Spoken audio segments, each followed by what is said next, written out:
जैसा कि हमने पहले गुड इवनिंग फ्रेंड्स, जैसा कि हमने पहले बात करी थी कि मैंने आपको इनकम का कंसेप्ट बताया था रेसिडेंशियल स्टेटस में कि डिफरेंट टाइप्स की इनकम्स होंगी, फिर आपको टैक्सेबिलिटी निकालनी होगी उनकी। उसमें मैंने आपको बताया था income received in India, deemed to be received in India, accrued in India और deemed to be accrued in India, और इस तरीके के सारे कंसेप्ट मैंने आपको पेजेस भेजे थे। साथ में ये भी कहा था, मैंने कहा था कि इसका एक इनकम का चार्ट बनेगा जिसमें आपको ऑर्डिनरी, नॉन रेसिडेंट के आपको अलग अलग हेड की इनकम निकालनी होगी और उसका टोटल टैक्सेबल इनकम कैलकुलेट करनी होगी। और मैंने कहा था वो डिफरेंट हेड्स में होंगे और वो 6 हेड्स होंगे जिसके अंदर डिफरेंट इनकम आपको शो करनी होंगी।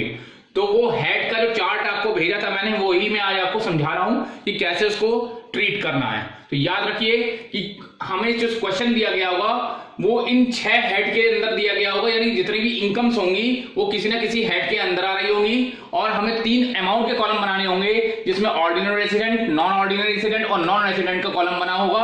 हमें ये देखना है कि उस पर्टिकुलर हेड की इनकम किसमें टैक्सेबल होगी और किसमें टैक्सेबल नहीं होगी।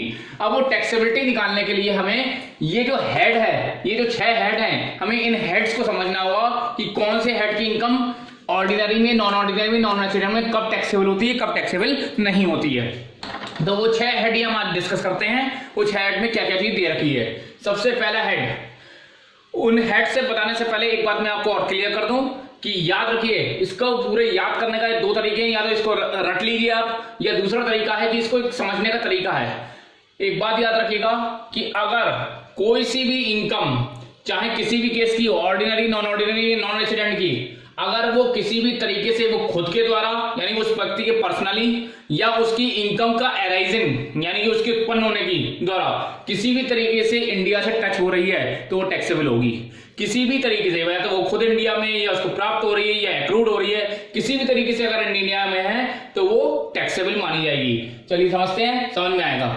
सबसे पहला इनकम रिसीव्ड और deemed to be received in India during the previous year. याद रखिएगा सब में ड्यूरिंग द प्रीवियस ईयर है, यानी पिछले साल की आप कैलकुलेट कर रहे हैं। तो ड्यूरिंग द प्रीवियस ईयर में इनकम रिसीव्ड या deemed to be received in India हुई है। कहां हो रही है प्राप्त, या मानी हुई प्राप्त कहां मानी आ रही है, इंडिया में। तो नेचुरल सी बात है, जब कुछ सब कुछ इंडिया में हो रहा है, प्राप्त इंडिया में हो रही है, तो ऑर्डिनरी के केस में भी टैक्सेबल होगी, एनओआर में भी, नॉन ऑर्डिनरी भी टैक्सेबल होगी और नॉन रेसिडेंट में भी टैक्सेबल होगी। दूसरी चीज, इनकम एक्रूड और अराइजन और डीम्ड टू बी एक्रूड और arisen in India during the previous year, यानी कि इनकम उत्पन्न हुई मानी गई है, या उत्पन्न हुई है या मान ली गई है कि कहां पर, ड्यूरिंग द प्रीवियस ईयर में इंडिया में हुई है। तो उस केस में क्योंकि उत्पन्न कहां पे हुई है, इंडिया में हुई है, तो तीनों ही प्रकार के केसेस में वो टैक्सेबल होगी। तीसरी चीज, इनकम और एक्रूड और arisen outside India but business controlled from India. याद रखिए 2 बातें हैं, इनकम उत्पन्न कहां हो रही है, भारत के बाहर हो रही है, लेकिन जिस बिजनेस से उत्पन्न हो रही है वो बिजनेस कहां से कंट्रोल है, भारत से कंट्रोल हो, चाहे होली और पार्टली, इससे कोई मतलब नहीं है। तो उस केस में देखिए इनकम आउटसाइड है। जरा नॉन रेसिडेंट के केस में देखिए, नॉन रेसिडेंट का मतलब क्या हुआ, वो पिछले साल भारत में था ही नहीं, यानी ना तो वो खुद था और ना ही उसकी कोई इनकम थी। तो ये कहां होगा, जब दोनों चीजें बाहर हो गई तो वो टैक्सेबल नहीं होगा। जबकि ऑर्डिनरी रेसिडेंट कहां था, भारत में ही था, और नॉन ऑर्डिनरी, भले ही नॉन ऑर्डिनरी था लेकिन वो रेसिडेंट था, इसलिए इन दोनों के केस में वो टैक्सेबल होगा। सेम नेक्स्ट पॉइंट है, इनकम एक्रूड और arising outside India from profession setup in India. यहां पर बिजनेस की बात थी, यहां पर किसकी बात हो रही है, प्रोफेशन की बात हो रही है। यहां पर बिजनेस कंट्रोल था कहां से, पार्टली और होली फ्रॉम इंडिया, और जबकि यहां पर प्रोफेशन इनकम कहां हो रही है, बाहर हो रही है, लेकिन प्रोफेशन कहां पे है, इंडिया में है। तो उस केस में भी वही सेम ऊपर वाला केस हो जाएगा, क्योंकि ये नॉन रेसिडेंट आउटसाइड इंडिया है और इनकम भी कहां हो रही है, आउटसाइड इंडिया हो रही है, तो उसके केस में टैक्सेबल नहीं होगा। जबकि इन दोनों के केस में टैक्सेबल होगा, क्योंकि ये किसी ना किसी तरीके से इंडिया से जुड़े हुए थे। नेक्स्ट क्वेश्चन, नेक्स्ट पॉइंट है इनकम रिसीव्ड एक्रूइंग और अराइजिंग आउटसाइड इंडिया। याद रखिए सब कुछ बाहर है, सब कुछ बाहर है। एक बात याद रखिएगा, ऑर्डिनरी रेसिडेंट है तो ऑर्डिनरी रेसिडेंट के केस में, ऑर्डिनरी रेसिडेंट के केस में हमेशा टैक्सेबल होगा क्योंकि वो रेसिडेंट माना गया है।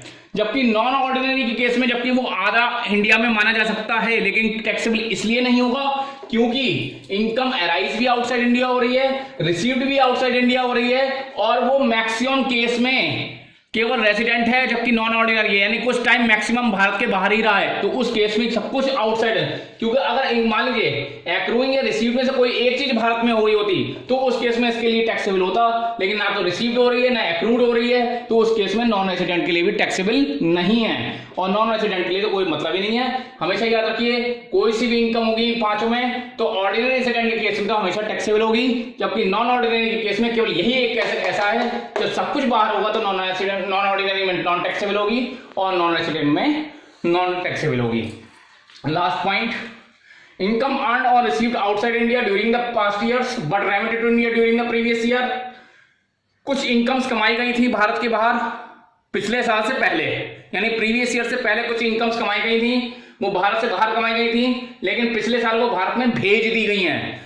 कमाई नहीं गई है भारत में भेज दी गई हैं। या कुछ पुरानी अनटैक्स्ड इनकम्स थी जिन पर टैक्स नहीं लगा था, वो पिछले साल भारत में भेज दी गई हैं। याद रखिए सब कुछ कहां हुआ है, भारत में हुआ है। टैक्स के प्रोविजन कहां के लगे हैं, बाहर के लगे हैं, लेकिन आपने क्या करा, वो सिर्फ भारत में भेज दी है। तो अगर भेज दी है तो भारत से उसका कोई रिलेशन नहीं है, इसलिए वो किसी भी केस में टैक्सेबल नहीं होगा। याद रखिए फिर कह रहा है कि पास्ट इनकम्स हैं जिन पर पास्ट में ही टैक्स लग गया होगा या जिनकी इनकम पहले ही कैलकुलेट कर दी गई होगी पास्ट ईयर्स में, वो पिछले साल भारत भेज दी गई हैं, या पिछले साल टैक्स नहीं लगे थे उनपे और पिछले साल भारत भेज दी गई हैं, तो वो किसी भी केस में टैक्सेबल नहीं होंगे। आपको करना क्या होगा, आपको हर इनकम जो सवाल में दी गई होगी वो पहले तो ये सोचना पड़ेगा, पहले तो आपको हिसाब लगाना पड़ेगा वो इनकम किस हेड की है, वो इनकम किस हेड की है, उस हेड में आपको वो लिखकर और फिर उसका रकम लिखनी पड़ेगी और फिर लास्ट में उसका टोटल करना पड़ेगा।